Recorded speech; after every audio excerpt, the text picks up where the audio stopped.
ሰላም ጤና ይስጥልን። ይህ ኢትዮ ታይምስ ሚዲያ ነው። በቻናላችን ወቅታዊ የሀገር ውስጥና የዓለም አቀፍ ዜናዎች፣ አነጋጋሪ ጉዳዮችና ልዩ ልዩ መሰናዶዎችን ይዘንላችሁ እንቀርባለን። ከኛ ጋር አብራችሁ እንድትሆኑ በአክብሮት እየጋበዙ እነሆ አርዕስተ ዜናዎችን ላስቀድም።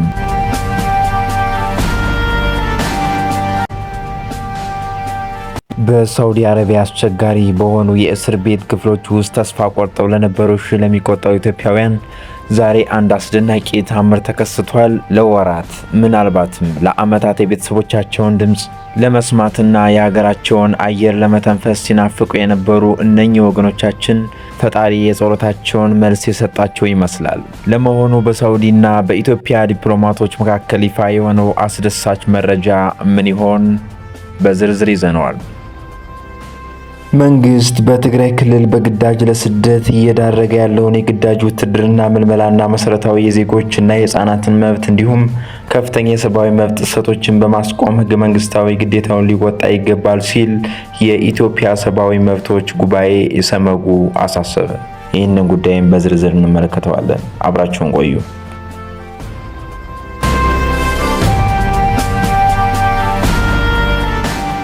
በሳውዲ አረቢያ አስቸጋሪ በሆኑ የእስር ቤት ክፍሎች ውስጥ ተስፋ ቆርጠው ለነበሩ ለሚቆጠሩ ኢትዮጵያውያን ዛሬ አንድ አስደናቂ ተአምር ተከስቷል። ለወራት ምናልባትም ለዓመታት የቤተሰቦቻቸውን ድምፅ ለመስማትና የሀገራቸውን አየር ለመተንፈስ ሲናፍቁ የነበሩ እነኚህ ወገኖቻችን ፈጣሪ ጸሎታቸውን መልስ የሰጣቸው ይመስላል።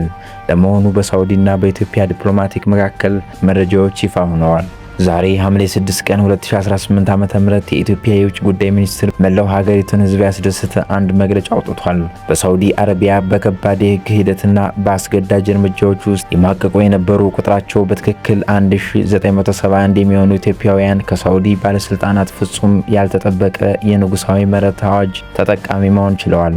ይህ ታዲያ ዝም ብሎ የተገኘ እድል አይደለም። ከጀርባው ትልቅ የዲፕሎማሲ ተጋድሎ ነበረበት። በሪያድ የሚገኘው የኢትዮጵያ ኤምባሲ እና በጅዳ የሚገኘው ቆንስላ ጀነራል ከሳውዲ ከፍተኛ ባለስልጣናት ጋር ሌት ተቀን ያደረጉት ድርድርና ዲፕሎማሲ ግፊት በመጨረሻው የአዎንታዊ ፍሬ አፍርቷል። አሁን ላይ ትልቁ ዜና ምህረት መደረጉ ብቻ አይደለም። ውጭ ጉዳይ ሚኒስትር እንዳረጋገጠው እነዚህ 1971 ዜጎች በአስቸኳይ ወደ ውድ ሀገራቸውና ወደ ናፈቋቸው ቤተሰቦቻቸው ለመመለስ የሚያስችሉ ተግባራዊ ስራዎች አሁኑኑ ተጀምረዋል። መንግስትም ቢሆን በውጭ ሀገራት የሚገኙ ዜጎችን መብትና ክብር ለማስጠበቅ ከሳውዲ ባለስልጣናት ጋር የሚደረገውን ንግግር አጠናክሮ እንደሚቀጥል ቃል ገብቷል። የሺዎችን እንባ የታበሰበት የብዙዎች ቤት በደስታ የሞላበት ታላቅ ቀንም ሆኗል።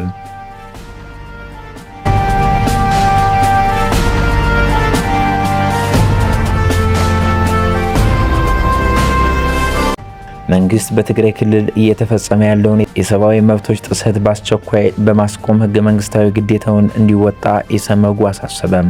መንግስት በትግራይ ክልል በግዳጅ ለስደት እየዳረገ ያለውን የግዳጅ ውትድርና ምልመላና መሰረታዊ የዜጎችና የህፃናትን መብት እንዲሁም ከፍተኛ የሰብአዊ መብት ጥሰቶችን በማስቆም ህገ መንግስታዊ ግዴታውን ሊወጣ ይገባል ሲል የኢትዮጵያ ሰብአዊ መብት ጉባኤ ኢሰመጉ አሳሰበም። ኢሰመጉ በትግራይ ክልል ስልጣንን በኃይል ተቆጣጠር ያለውን ኃይል በሰፊው ቢኮንንም መንግስትን ደግሞ የዜጎችን መብት ማስከበርና መጠበቅ እንዳለበት ጠቁሟል።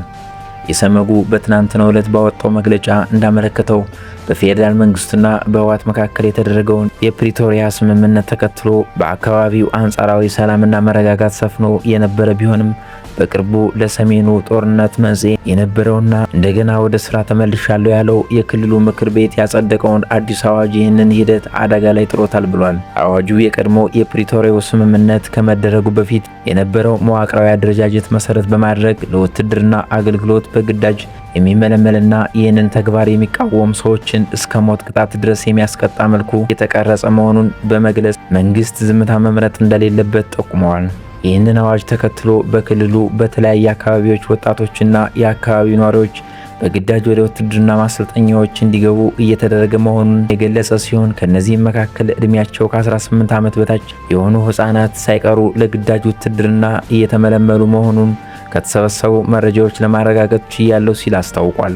ይህ ድርጊት በአካባቢው ነዋሪዎች ዘንድ ከፍተኛ ስጋት የፈጠረ ከመሆኑም በላይ በርካታ ወጣቶችና ነዋሪዎች አካባቢያቸውን ጥለው እንዲሰደዱ እያስገደደ መሆኑን ኢሰመጉ ጠቅሷል። ኢሰመጉ ይህ እየተፈጸመ ያለው የነጻነት መብትና የሰብአዊ አያያዝ ክልከላ እንዲሁም ሐሳብን በነጻነት የመግለጽ መብት የሚጥስ መሆኑን ጠቁሟል። በተጨማሪም የዓለም አቀፍ የሕፃናት መብቶች ስምምነትና የአፍሪካ ሕፃናት መብቶች ቻርተር በመጥቀስ ዕድሜያቸው ከ18 ዓመት በታች የሆኑ ሕፃናትን ለማንኛውም ወታደራዊ አገልግሎት መጠቀም በዓለም አቀፍ ሕግ በጥብቅ የተከለከለ መሆኑን አስታውሷል። ኢሰመጉ መንግስት በትግራይ ክልል የሚገኙ ዜጎች ሰላምና ደህንነት የመጠበቅ ህገ መንግስታዊ ግዴታን እንዲወጣና በክልሉ እየታየ ያለውን የፖለቲካ ውጥረትና ወታደራዊ እንቅስቃሴ በመግታት የሰብአዊ መብት ጥሰቶችን በአስቸኳይ ማስቆም አለበት ብለዋል።